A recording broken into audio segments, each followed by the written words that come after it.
Alrighty, everybody. Now that you have finished up your brain candy, we are going to continue covering the Module 0 review in preparation for your first quiz coming up on Monday, September the 15th.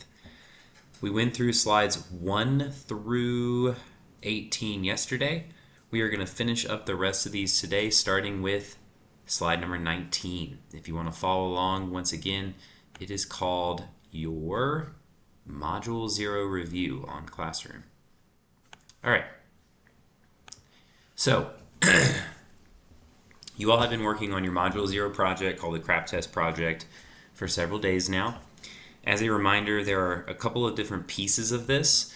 You need to know for your quiz what a crap test is. As a reminder, this is a test that you can use to determine if what you are reading historically is up to date, reliable, as well as a trusted source, and if it's meant to educate its audience. It is an acronym. The first of the letters, C, stands for currency. A part of the crap test is that you need to check to make sure the text is up to date. The newer a publication is, the better and more reliable it is as a source. The R stands for reliability. This is a test to see if a text is trustworthy, whether it comes from a trustworthy publication, whether it is using primary sources, if it is research based instead of opinion based, and if it contains evidence and facts that can be proven. The A stands for authority.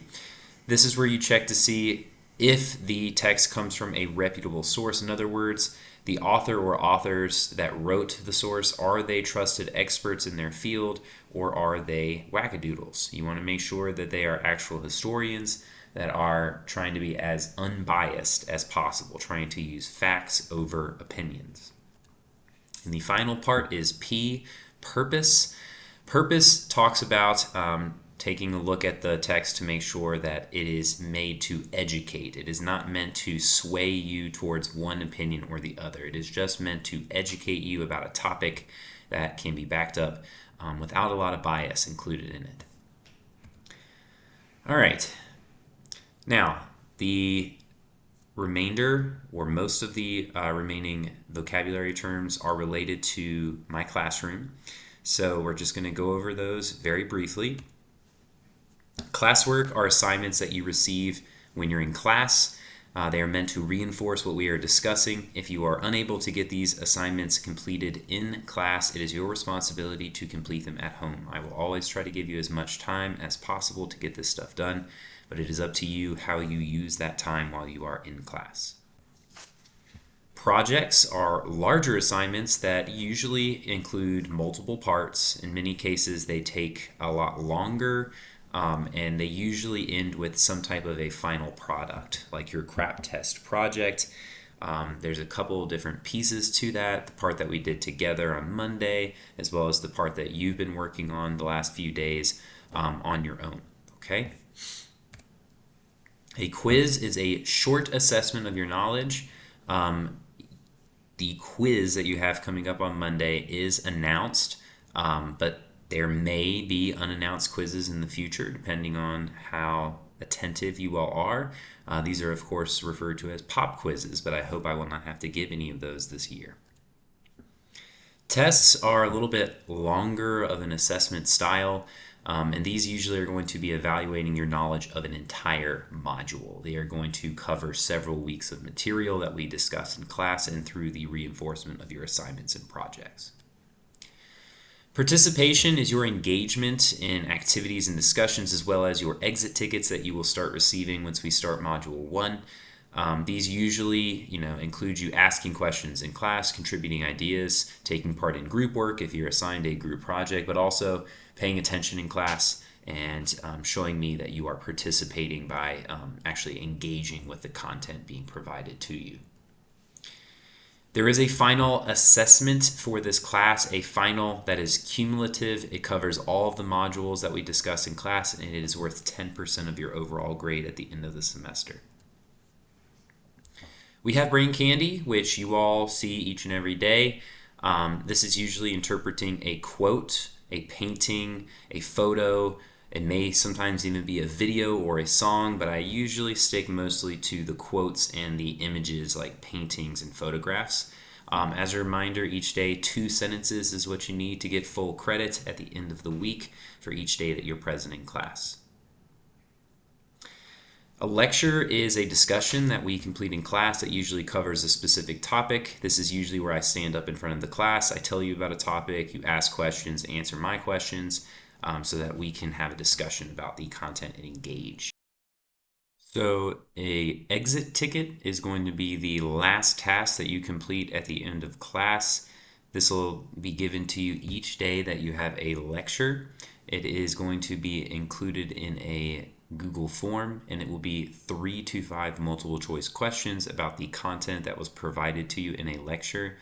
As a reminder, one of these, a random selection of these, will count as a participation grade each week, so please make sure you are paying attention and getting down the information that is important to you. All right. We also have just some overall essentials, not just in my classroom, but for the whole school. Plagiarism is when you take somebody else's work and take credit for it and not give the actual author proper credit. It's like copying someone else's homework or writing a paper, and it is not allowed here at Post Falls High School. There's also academic integrity, the idea that there are standards that all students are held accountable to.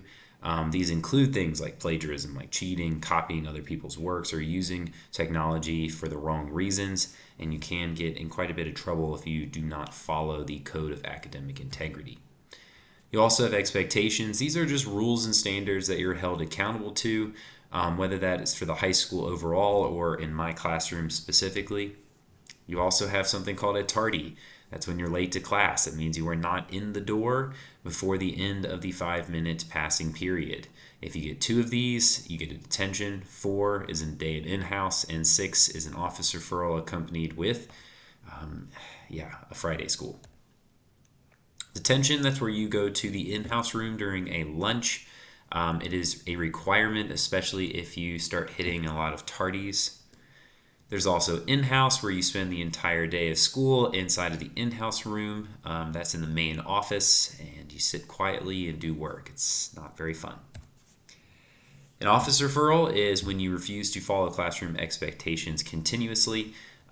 When this happens, you will be called down to the office, and the principal determines, or the vice principal determines, the consequences for your actions. There's a hall pass, of course. This is a physical object that shows that you've been granted permission to exit the classroom. Only one student can use the hall pass at a time, so please make sure that you are being mindful of your time. And again, mine is the orange pass at the front of the classroom. Please make sure that you take that with you when you exit my room.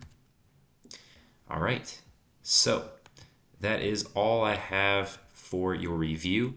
I will let you know that there is a review guide that will be unlocked for you. I highly recommend completing that, as well as your CRAP test project, which is due on Monday. When it comes to the study guide, if you complete it, it's a 100% test grade of extra credit, so it's definitely worth your time, and it will have you reviewing over the 15 nations that you are responsible for identifying on the quiz on Monday as well. All right, make your time count.